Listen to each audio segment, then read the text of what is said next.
Para darmos início, é fundamental entendermos a mudança no diagnóstico da parasitologia. Por muito tempo, dependemos exclusivamente do método clássico, que é a visualização direta do parasita no microscópio. Embora seja o padrão ouro em muitos casos, ele tem uma limitação séria, que é a carga parasitária. Se o paciente tem poucos parasitas no sangue ou nas fezes, o microscópio não os encontra. É aí que entra o método atual, focado em sinais biomoleculares. Em vez de procurarmos o corpo do parasita, procuramos os rastros que ele deixa, ou a reação que o corpo do paciente gera contra ele. Nesse cenário, nosso maior desafio é equilibrar dois pilares: a sensibilidade, para garantir que nenhum infectado passe desapercebido, evitando falsos negativos, e a especificidade, que é para garantir que o teste não confunda um parasita com outro, evitando falsos positivos. Diagnóstico imunológico, o que é? É basicamente um método que detecta infecções através da interação química entre antígenos e anticorpos. Na pesquisa de anticorpos, nós buscamos a resposta do sistema imune. Se o corpo produzir anticorpos específicos, é sinal de que ele entrou em contato com o parasita. Isso é fundamental na doença de Chagas, por exemplo, onde o parasita some do sangue na fase crônica, mas os anticorpos continuam lá. Na pesquisa de antígenos, nós buscamos partes do parasita, confirmando que o agente está presente no corpo naquele momento, indicando uma infecção ativa. O ponto principal aqui é: o teste imunológico não precisa ver o parasita inteiro, ele só precisa que essa reação química aconteça para nos dar uma resposta positiva. Agora que já sabemos o que é o teste, vamos entrar na relevância prática dele, porque ele é tão indispensável. Primeiramente, pelo diagnóstico de parasitas invisíveis em fases crônicas ou ocultas. O parasita não vai aparecer no microscópio por estar em baixíssima quantidade circulante. O teste imunológico resolve esse problema. Em segundo lugar, pela detecção de infecções no sistema nervoso e órgãos internos. Porque se o parasita está alojado no cérebro ou em um órgão profundo, não temos como colher uma amostra direta facilmente, mas conseguimos detectar os anticorpos no soro ou no líquor do paciente. Em terceiro, temos a urgência da triagem pré-natal. Flagrar uma infecção por toxoplasmose em uma gestante, por exemplo, precisa ser um processo rápido e sensível para evitar a transmissão congênita e proteger o bebê a tempo. Dando continuidade à importância clínica, entramos no papel do diagnóstico imunológico na saúde coletiva. Quarto ponto essencial é a segurança em bancos de sangue e transplantes. Os testes imunológicos são a nossa barreira de segurança para garantir que nenhum sangue ou órgão doado transmita doenças perigosas, como Chagas ou malária, para o receptor. O quinto aspecto é o monitoramento do tratamento. Conforme o paciente é tratado e se cura, a quantidade de antígenos e a curva de anticorpos mudam. Acompanhar essa variação sorológica permite saber se o medicamento funcionou. E, por fim, o controle de surtos e epidemias. Para a saúde pública, mapear onde uma doença está se espalhando e conter uma epidemia, realizar testes rápidos em massa, utilizando técnicas imunológicas, é a estratégia mais eficiente que temos. Para compreendermos melhor sobre o diagnóstico imunológico, vou falar um pouco sobre os fundamentos imunológicos, o sistema de reconhecimento. Bom, vou iniciar com os antígenos. Os antígenos são substâncias ou moléculas estranhas capazes de iniciar uma resposta imune. São fragmentos específicos, ou seja, podem ser proteínas ou polissacarídeos que pode ser reconhecido pelo linfócito. Temos os antígenos exógenos, vírus e bactérias, e endógenos, células tumorais, por exemplo. Os antígenos, eles possuem o epítopo, que é a parte exata do antígeno que é reconhecido. Falando agora sobre os anticorpos são glicoproteínas produzidas por plasmócitos para neutralizar invasores. Existem 5 classes principais. O IgM, o primeiro a ser produzido em uma nova infecção, atua na resposta imune primária. Fazendo uma ressalva aqui, o IgM, digamos, vem em sala de aula, que ele não passa pela placenta devido ao seu tamanho. Isso se deve por ele possuir 5 subunidades. O IgG, o mais abundante no sangue, confere imunidade e memória prolongada após a infecção ou vacinas. IgA, presente nas mucosas e secreções como saliva, lágrimas e leite materno, protege as portas de entrada do corpo. IgD fica na superfície dos linfócitos B e ajuda no amadurecimento dessas células de defesa. IgE atua em reações alérgicas e na defesa contra parasitas. A reação antígeno-anticorpo é uma interação altamente específica. Ela ocorre a formação do complexo imune, é a base dos testes imunológicos. Sensibilidade e especificidade. Sensibilidade é a capacidade de identificar corretamente indivíduos doentes. Reduz resultados falsos negativos. Especificidade, capacidade de identificar corretamente indivíduos saudáveis. Reduz também os resultados falsos positivos. A reação de imunofluorescência indireta, ou RIF, é uma técnica sorológica utilizada para detectar anticorpos específicos no soro do paciente. Ela é baseada na interação anticorpo e antígeno, como visto anteriormente, e ela vai utilizar de 2 anticorpos, sendo o segundo marcado por fluorocromo, deixando o método ainda mais sensível. A reação ela é permitida a observação por meio de um microscópio de fluorescência e é uma técnica muito utilizada no diagnóstico de doenças autoimunes, doenças parasitárias e infecciosas. E é o padrão ouro para diagnosticar a leishmaniose imune. A técnica ela se baseia na fixação do antígeno em uma lâmina, depois é adicionado o soro do paciente, onde vai ou não ocorrer a ligação e a formação do complexo anticorpo e antígeno. Aí vai ocorrer a lavagem da lâmina e depois vai se adicionar o segundo anticorpo marcado por fluorocromo, que vai se ligar a esse complexo antígeno-anticorpo que vai ocasionar a reação que pode ser observada no microscópio. Falando um pouco sobre a metodologia do teste, ele se baseia em 9 etapas, sendo a primeira a fixação do antígeno na lâmina, deixando eles livres para se ligar com os anticorpos do soro. Aí a etapa 2 é a diluição do soro do paciente, onde vão ter regras para a diluição, mas ela é feita com solução tamponada salina. Depois, na etapa 3, vai ter a incubação dessa lâmina com os antígenos fixados no soro do paciente.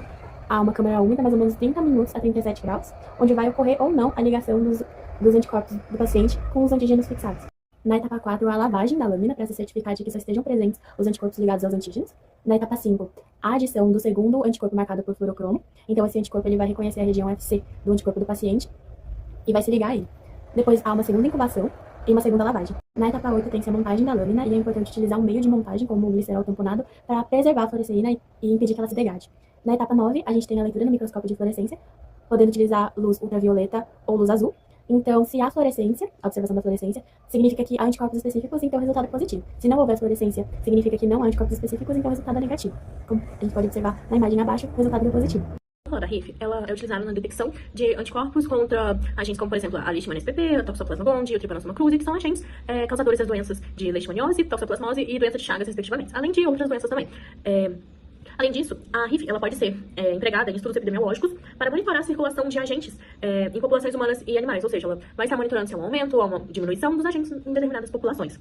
Entre as suas principais vantagens, a gente pode destacar a sua alta sensibilidade e boa especificidade, o que torna uma ferramenta importante para o diagnóstico sorológico.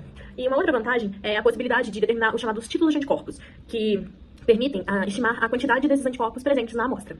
No entanto, a técnica ela ainda apresenta algumas limitações, onde pode ocorrer as chamadas reações cruzadas, né, entre diferentes agentes infecciosos, gerando os chamados falsos positivos.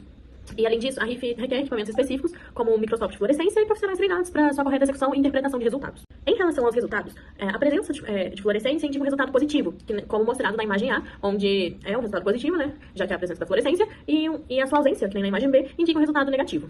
E é importante destacar também que a RIF detecta anticorpos e não um agente infeccioso. Por isso, um resultado positivo pode indicar tanto um contato prévio ou atual com patógeno, mas não confirma sozinho uma infecção ativa. A técnica parasitológica, a ELISA, ela é uma sigla de uma abreviação em inglês. Essa técnica, a sua principal forma de detecção é uma detecção antígeno, através de antígeno, tanto de fezes, tanto de sangue. Então, depende do material biológico a ser utilizado. Dentro da parasitologia, é muito utilizado como técnico parasitológico de fezes. Então, onde vai ser detectado tanto antígenos do hospedeiro, que pode estar presente no sangue do hospedeiro, e tanto proteínas específicas, por exemplo, que pode ser liberada pelo parasito, em algum momento do seu ciclo biológico. Então, a detecção do ELISA é principalmente pelo antígeno, que através de uma reação você consegue encontrar a presença ou não do parasito. É feito o processamento do material biológico, então depende do tipo de material. Se for fezes, vai ser o processamento próprio para fezes, se for sangue, vai ser o processamento próprio para o sangue. Depende do material biológico que for utilizado. Aí depois, tirando essa etapa da preparação do composto biológico, vai ser feita a preparação para poder ser feito o teste. Dentro da preparação é feito primeiro o revestimento, onde é adicionado o antígeno que vai reagir com o material biológico, com um antígeno específico que está dentro do material biológico. Então é feito o revestimento com o material que vai ser utilizado, na lâmina certinho. E aí depois, essa é a etapa de revestimento. Para a terceira etapa, é feita a etapa de bloqueio. Nessa etapa, adiciona-se uma solução, uma proteína específica. Trouxe como exemplo a albumina. Essa proteína, ela não tem efeito direto com a reação que vai ocorrer. Ela serve somente para poder preencher os espaços vazios para que evite de que aconteça outro tipo de reação. Aí depois disso é feito uma adição da amostra biológica. Aí é feita a adição da amostra biológica, onde vai ocorrer a reação, e aí depois dessa etapa é feita a lavagem e a adição de um material conjugado. Que o material conjugado é um anticorpo secundário, que como uma enzima como a peroxidase, por exemplo, ela é adicionada e ela se liga-se ao complexo antígeno-anticorpo. Então ela é como se fosse uma pontezinha. Então ela se liga ao complexo do antígeno que foi adicionado, forma uma pontezinha para que possa ser adicionado o substrato, que é na etapa 6. Na etapa 6 será adicionado um substrato que dará cor à reação. Então, ela, através dessa reação, forma um complexo, um anticorpo aglutinante e essa coloração, que é o que vai dar cor, onde vai poder ser quantificado depois, que eu vou falar sobre a questão da leitura. Na etapa de leitura, a parte mais difícil é a parte da técnica de preparo. Após essa etapa, na leitura é mais tranquilo, porque é a máquina basicamente que faz essa leitura pra gente. Então ela é adicionada numa máquina específica de leitura própria e é feita a quantificação dessa cor presente. Quanto mais forte a cor, maior a presente da substância produzida pelo parasito no material biológico. Então, feita essa quantificação, é possível fazer tanto um método qualitativo, se existe ou não o presente naquela amostra, o material relacionado ao parasito, e tanto a quantificação através do nível dessa cor. O ELISA é aplicado colocando uma amostra biológica em uma placa que contém anticorpos e antígenos específicos. Se a molécula de interesse estiver presente, há uma mudança de cor, que assim é possível identificar a amostra como positiva ou negativa, e assim uma máquina pode identificar e quantizar a amostra presente. Se a molécula de interesse estiver presente, há uma mudança de... O ELISA é um exame de baixo custo, sensível e com precisão, que pode apresentar resultados qualitativos e quantitativos. Apesar disso, ele tem algumas desvantagens, como falsos negativos e falsos positivos, e também Moléculas parecidas podem reagir com os anticorpos ou antígenos e dar um resultado impreciso. O ELISA auxilia no diagnóstico de HIV, hepatites virais e Covid-19. Além disso, ele também atua no rastreamento do câncer de próstata através do antígeno.